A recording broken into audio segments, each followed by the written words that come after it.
This is Rosen Institute's Your Law Firm, where Ned Days and Lee Rosen cover management, marketing, finance, and new technologies for building the practice you deserve.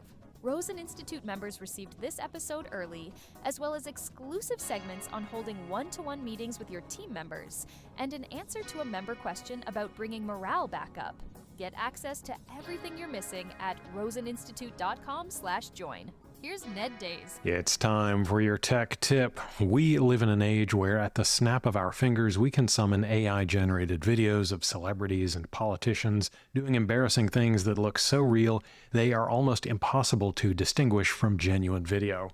And all it costs us is enough electricity to power Las Vegas for a week and a 35-square-mile data center. Truly an incredible time to be alive. Sadly, I don't know many attorneys whose jobs involve creating AI memes. Maybe we will get there. It's possible that once AI takes over all the drafting and communication, your job will be sending deepfakes of the president, the Pope, or Bad Bunny telling the opposing party that he's on the hook for alimony, or the kids that they are out of the will. We can only hope. But for the time being, you are a lot more likely to need more boring uses for technology, copying things from one place to another, research, pulling the latest documents from an online docket or state legislature minutes, and filling out forms over and over and over again. Thankfully, we have tools for that as well. Web scraping and data crawling used to be useful, but a somewhat tricky and error-prone process. Grabbing a bunch of data from publicly available resources on the web once wasn't too difficult, but getting things behind user accounts and paywalls and doing any of that repeatedly pretty much became a full-time job. But as with so many other things, LLM technology has reduced this to a few prompts and button presses as well. I want to look at two tools for this today and give you some examples of why these are so useful.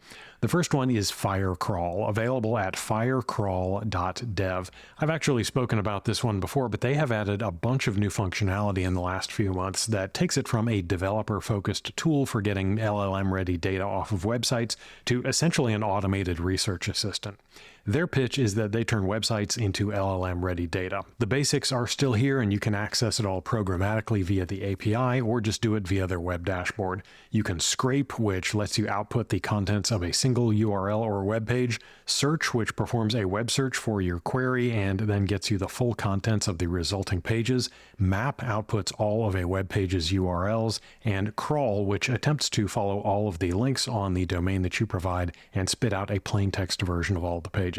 You can get output from all of this as Markdown, a plain text summary, a list of links, raw HTML, or a screenshot. If there are publicly available resources on the web, state and local court records, meeting minutes, online directories, that kind of thing, you can grab all of this with FireCrawl and get it output in a data that's easy to incorporate as a data set into your LLM projects. They highlight some functionality like deep research, where you could use it for pulling opposing counsel's prior cases, judge tendencies, statute and regulation tracking, and then building a knowledge base of court rules across the jurisdictions you practice in.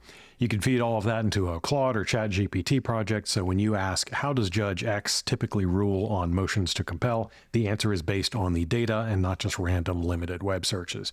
You could also use it for competitive analysis, tracking what other firms in your area are publishing, who they're hiring, what their fee structures are, what content is winning on their blogs, useful for marketing and recruiting and positioning. On a more technical level, you could use this for migrating data between platforms. You might want to do something like pull your own legacy data out of an old website before a redesign, pulling articles you published on third-party sites like Avvo or JD Supra or State Bar magazines into a single training resource for a content writing skill.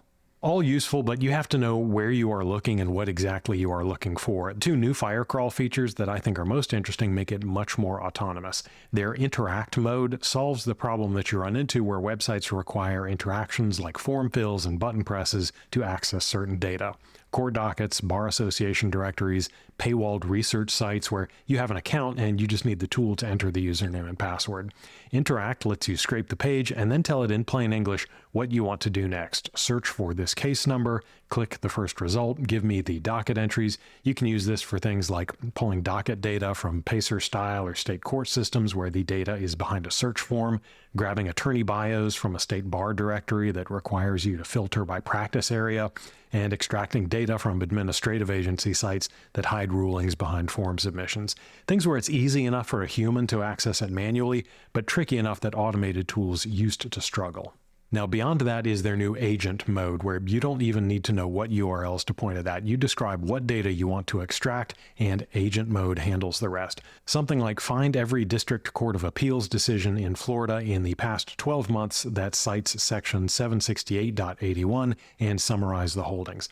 I tried that exact prompt. It walked me through some options and revisions it suggested, then ran the search and gave me a CSV file with the case numbers, filing dates, and summaries, as well as exact citations and URLs for where everything came from. There are lots of ways to connect this to other software via an API and Zapier connection, but you can also access it inside of your LLM tool of choice with an MCP server, meaning that you can just ask it for all this kind of thing inside a ChatGPT or Claude project and have it start creating databases of content for you.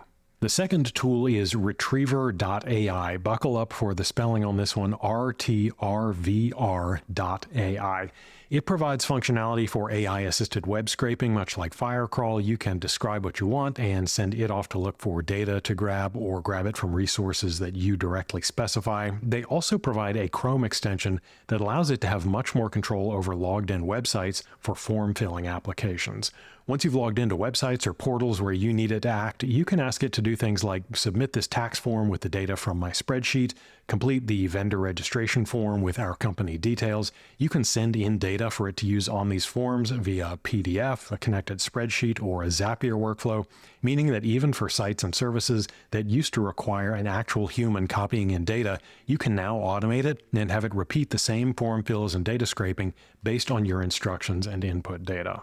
Retriever is even smart enough to handle two-factor authentication and CAPTCHA challenges by controlling the browser. And it too can be controlled via an MCP server, so you can ask it to do these form fills right inside of something like Claude or ChatGPT, and it will manipulate your browser in the background to do just that. Both of these give you an incredible amount of power and flexibility for not just grabbing surface-level data from the web, but doing deep research and data extraction for all kinds of very specific projects, and doing so right inside of your LLM.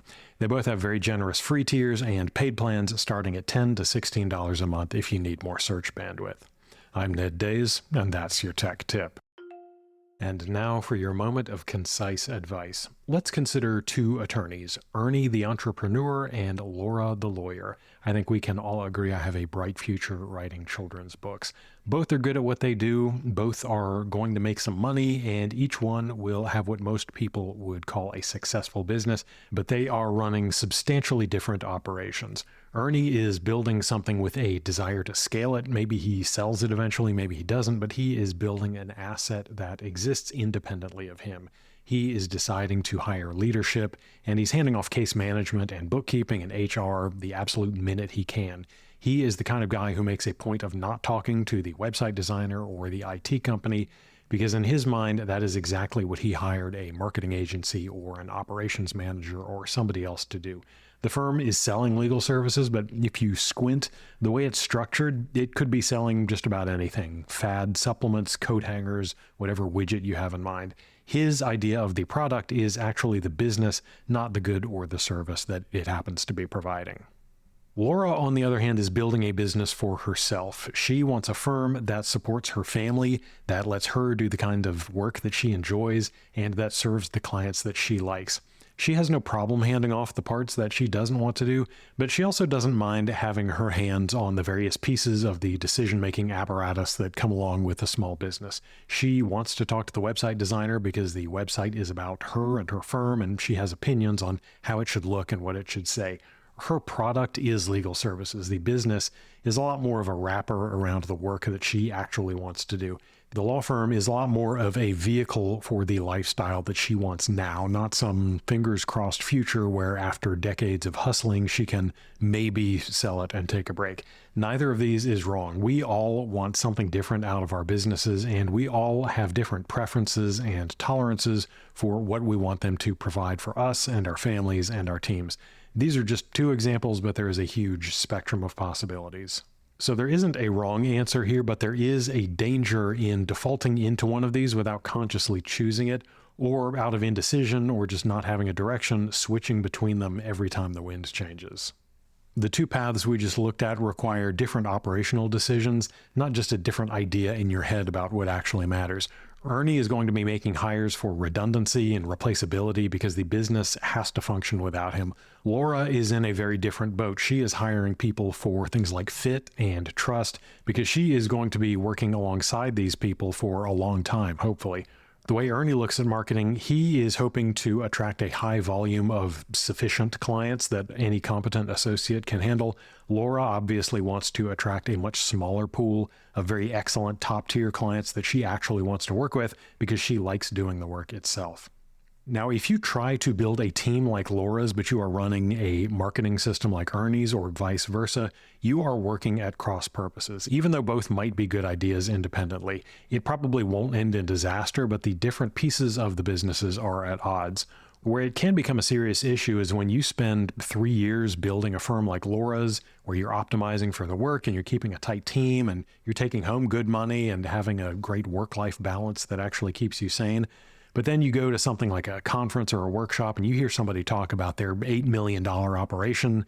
And then on the flight home, you decide that you are on fire for being that entrepreneur now. So you start hiring and then you take on cases that you wouldn't have touched before because you need the volume. And then the margins compress a little bit and you're working more hours for the same money or maybe less money because you've got more mouths to feed. And then a year in, 2 years in, you are absolutely miserable. So you swing back into Laura mode and you shrink the team and then you raise your rates again and you fire all the bad clients. And then 2 years after that, somebody says something that really stings and hurts your ego and you go off again on the entrepreneur mode. The cost of bouncing between these two paths is massive, but it is not the kind of cost that is going to show up in red with a minus sign in front of it on the monthly report. If you're making a dramatic leap in the kind of practice you are building, every time you do it, you abandon the hires that you made from the previous strategy and the effort you invested in the previous strategy. You confuse your team about what the firm is becoming.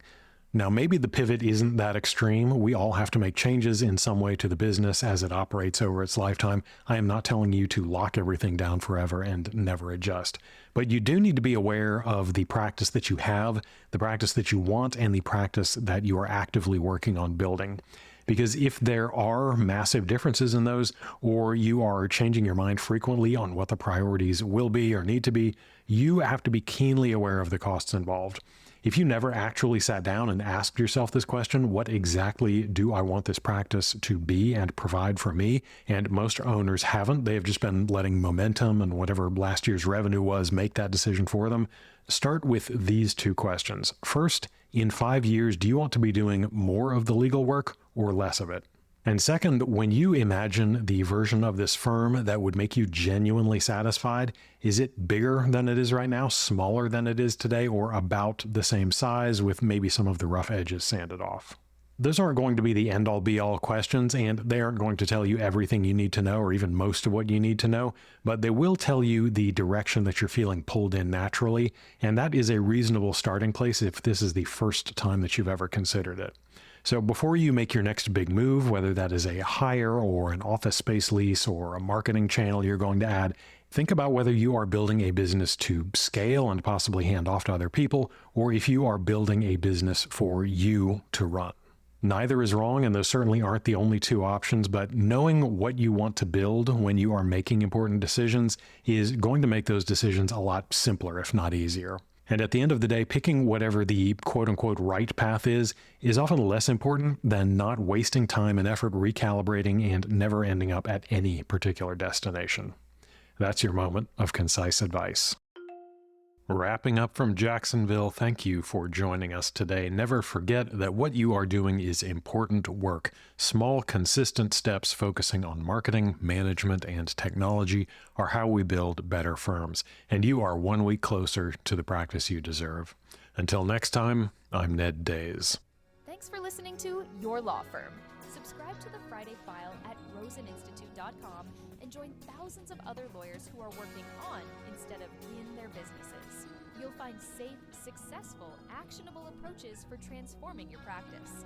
Join us today at roseninstitute.com.